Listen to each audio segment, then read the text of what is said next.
Those efforts have helped locals discover the beauty of their village, and it's even inspired them to involve themselves in preservation work. Together, local residents and children took the time to help build this viewing pavilion.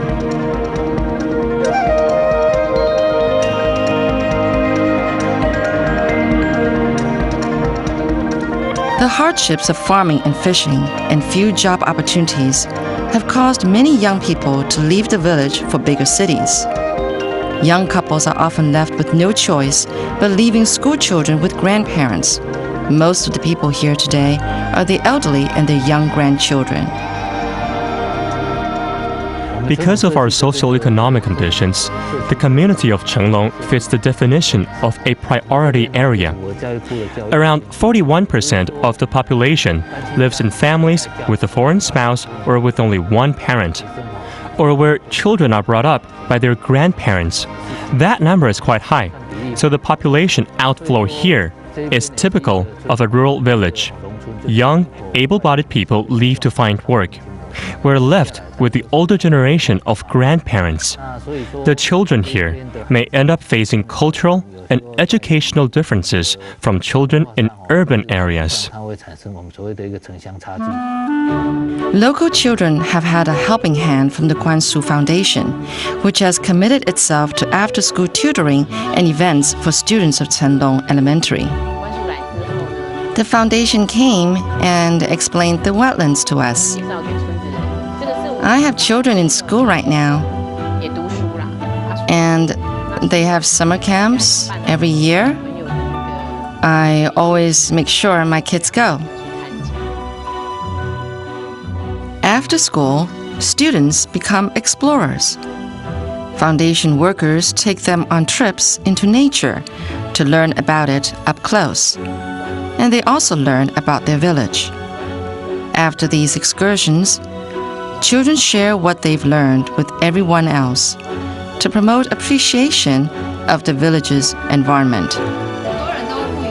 Many people think our job is about ecological conservation. Actually, our focus is on education. So they think our goal is preserving the wetlands.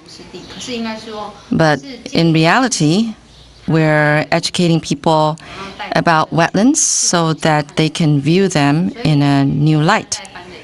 So we have 3 generation classes, one for grandparents, one for parents, one for children. That's to give them a new perspective about wetlands. Then they go and give back to the community by sharing that knowledge. So this is actually a program for community learning.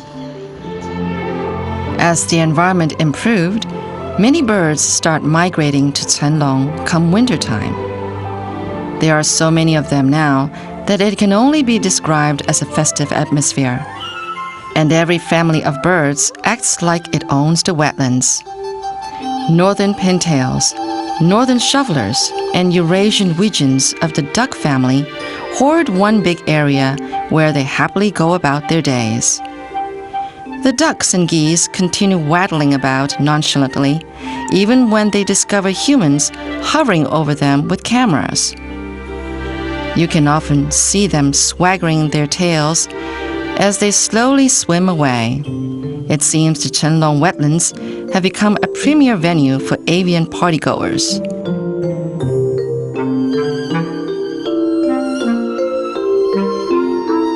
Black-headed gulls rushed over in time to join the party. The gulls have taken fish farms next to the wetlands as their homes, a great place for resting and finding food. There are many species of gulls. The black-headed gulls are easy to recognize because of the black spots on their faces. They are excellent fishers and often put on a show by soaring into the sky before turning around and darting into the waters. They don't get a catch every time, but their flawless motion always puts people in a stupendous daze.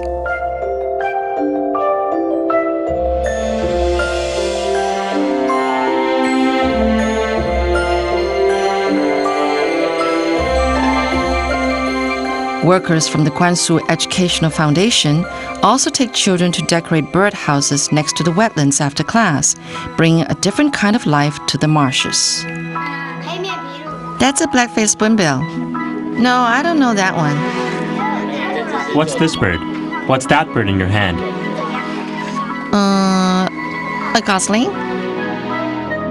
There are many small farms by the wetlands, but they are abandoned as the influx of seawater has left them unsuited for farming. Experts invited by the foundation have assessed the area in 2010, however, and they've come up with a plan for soil regeneration plan that uses sesbania to nourish the soil. Sesbania flourishes in Taiwan soil, and it can help in reviving wasteland. Another plan uses thick soil and compost. A layer of organic matter is placed on top of salinized soil to improve the nutrient content of the soil, which will eventually allow the farmland to be used for growing crops again. Thanks to everyone's efforts, the unusable land now has sprouts growing on it. Soon, this one-time wasteland will again be filled with crops, and since plants attract insects, more birds will be coming to the wetlands for food.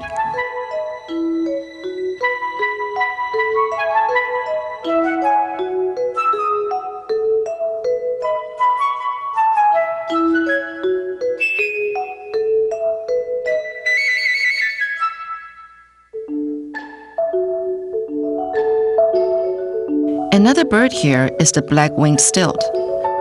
This bird has a white body with black spots and long pink legs. In fact, it stands rather majestic, wearing what looks like a black and white tuxedo.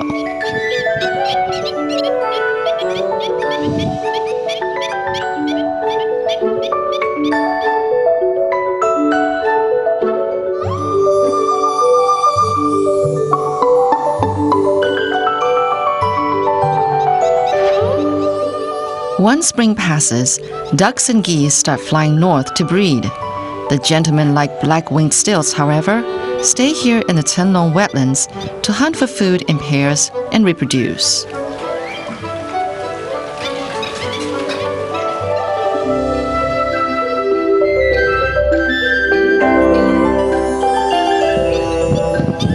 Their mating period falls between March and May every year.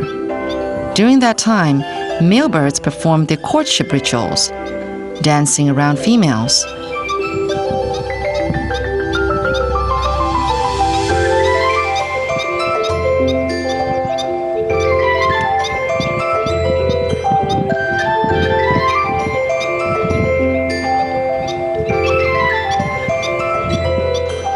After mating, they cuddle cheek to cheek for some quality time.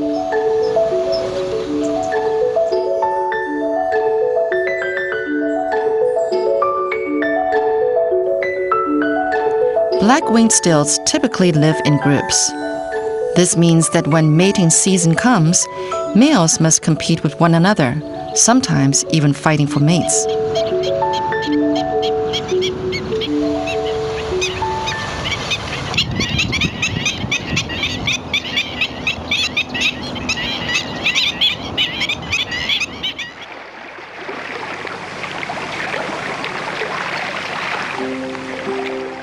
The birds can get rowdy when gathered together.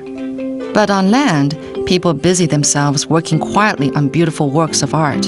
Each May, the Forestry Bureau and the Kuanshu host the International Environmental Art Project, which brings local and international artists together to create artwork from local resources. Many artists from abroad actively participate in the event by submitting their works. Faced with so many talented individuals, judges often have a hard time deciding which entry should be chosen as Chenglong's environmental art. I think number 2 could look more like how the birds here perch. But I'm more concerned about its sturdiness. A welcome party is held to get artists and local residents to get to know each other. In the courtyard in front of Yunlin Temple, the artists introduce their artistic creations while the locals bring their own culinary creations to share with everyone. The feast is a happy meeting between East and West.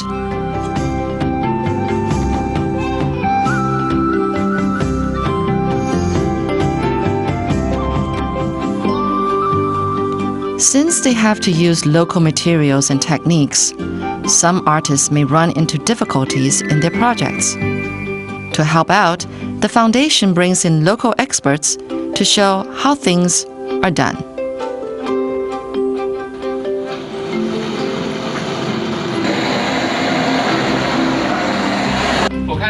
One thing when you cut bamboo, every movement must be completed in 2 steps. While the artists are busy working away, volunteers from the village and students from the elementary school prepare materials. For many of the children, this is a rare opportunity to meet with foreigners, learning about the world, and of course, practice their English.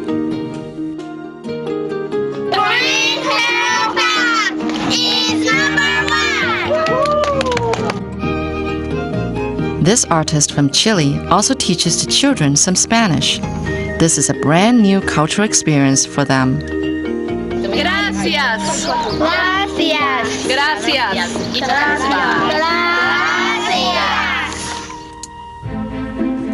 Once the art has been finished, the next challenge is moving the large pieces of art to the wetlands. This is where the village's strongest and most able-bodied residents become an invaluable part of the decoration project. After the sweat and hard work of creating and moving the artwork, artists and residents alike can enjoy a beautiful background to show it off. The pristine blue sky or colorful sunset of the wetlands on a clear day makes Chenglong a place of both natural and artistic beauty.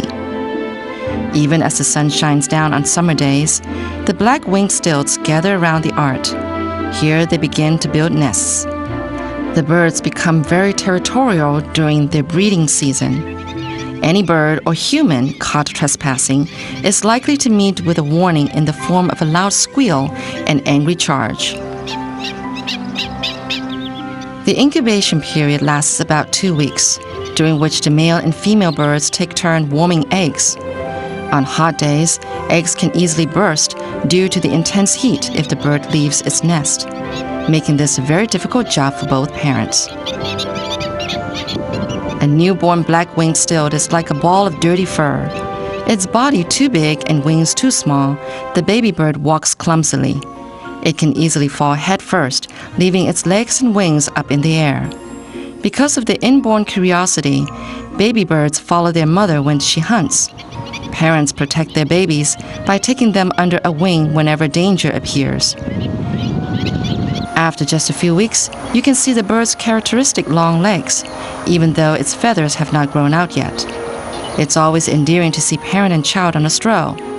But very soon, the little bird will be an adult, and it will go off to live a free, happy life in the wetlands.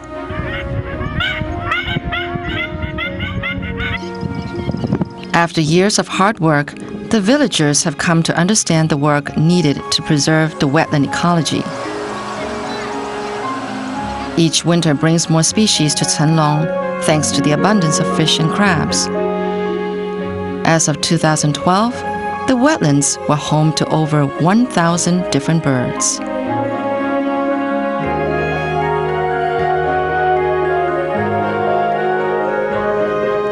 Birds are nature's indicator of a healthy, friendly environment. After a year of thorough observation, villagers discovered that black-winged stilts have chosen Chenglong as their home throughout all 4 seasons of the year, proof that efforts to improve the environment have shown results. The environment of the wetlands and the hearts of the residents have changed thanks to everyone's hard work. And the community's newest residents, the black-winged stilts, have given their efforts a passing grade.